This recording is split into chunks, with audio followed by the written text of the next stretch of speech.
Mapagpalang araw po sa ating lahat, mga kapatid. Tayo ay nasa lesson 10 ng ating pag-aaral sa kwento ng pag-asa, ang malaking baha. Sa mga sumunod na taon, dumami ang lahi ng mga tao at naging napaka-makasalanan. Sa pamamagitan ng malaking baha, winasak ng Diyos ang mundo at ang mga nakatira rito, maliban kay Noe na may takot sa Diyos at ang kanyang pamilya. Ito ang nagudyok sa Diyos na lumikha ng napakalaking baha para wasakin ang mundo. Sa Genesis chapter 6, verse 5 hanggang 7, nakita ni Yahweh na laganap na ang kasamaan ng tao sa daigdig at puro kasamaan na lamang ang palaging nasa isip nito.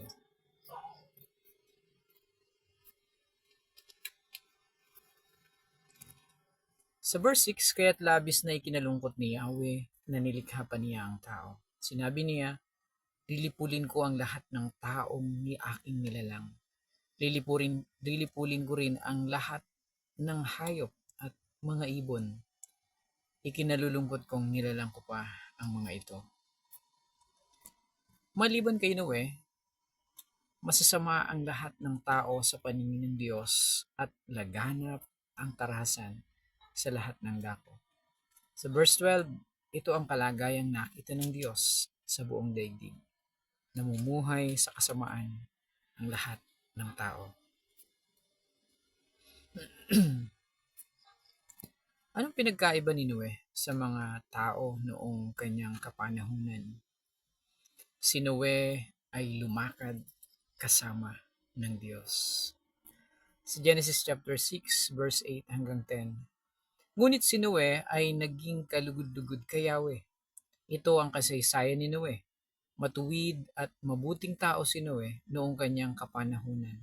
Namuhay siya ayon sa kalooban ng Diyos. Siya ay may 3 anak na lalaki, sina Shem, Ham, at Japhet. Sa Genesis chapter 7 verse 1, sinabi ni Yahweh kay Noe, pumasok kayong mag-anak sa barko. Sa lahat ng tao ay ikaw lamang ang nakita kong namumuhay ng matuwid. May plano ang Diyos. Magugunawin niya ang lupa sa pamamagitan ng baha at lilipulin ang bawat nilalang na nabubuhay dito. Ngunit gusto niyang iligtas si Noe at ang kanyang pamilya at ang ilang mga hayop. Kaya binigyan niya kay Noe ang eksaktong mga tagubilin na kailangan niya para makagawa ng isang bangka na sapat ang laki upang magdala ng hindi bababa sa 2 sa bawat uri ng hayop sa lupa. Ang bangka ni Noe ay mayroon isang kapasidad na humigit kumulang 40,000 cubic meters. Alam mo ba kung gaano ito kalaki? Alam mo ba kung gaano kalaki ang isang truck? Ang bangka ay maaaring maglaman ng halos 1,500 na mga truck. Wala pang gumawa ng ganong kalaking bangka sa kanilang panahon. Iyan ay isang malaking bangka at isang ligtas na bangka. Pagkatapos, sinabi ng Diyos kay Noe, magdadala ako ng baha sa ibabaw ng lupa upang lipulin ang lahat ng may buhay sa ilalim ng langit. Mamamatay ang lahat, ngunit makikipagtipan ako sa iyo. Ikaw at ang iyong pamilya ay papasok sa bangka kasama ng hindi bababa sa 2 sa lahat ng hayop, lalaki at babae at pananatilihin kong buhay sila kasama mo. Kumuha ka ng pagkain para sa iyo at para sa mga hayop.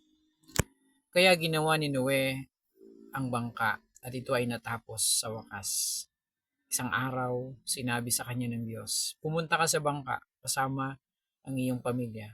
Pagkatapos dinala ng Diyos kay Noe ang mga hayop mula sa buong mundo. Pumasok sa barko at isinara ng Diyos ang pintuan ng barko na magkagayoy nabuksan ang mga bukal sa ilalim ng lupa at ang mga pintuan ng tubig sa langit. Ang ulan ay patuloy sa loob ng 40 araw at 40 gabi. Tumaas ang tubig sa pinakamataas sa bundok sa mundo at natakpan ang lupa. Namatay ang lahat ng mga hayop sa lupa, gaya ng sinabi ng Diyos. Ang bawat buhay na nilalang sa lupa ay mamamatay maliban kay Noe at ang kanyang pamilya at ang mga hayop sa bangka ni Noe. Si Noe, ang kanyang asawa at mga anak at ang kanilang mga asawa, 8 tao lamang ang nakaligtas. Sa kwentong ito, natutunan natin na ang mga tao ay naging masama, rebelde, ngunit may kakayahan na sumunod sa Diyos katulad ni Noe.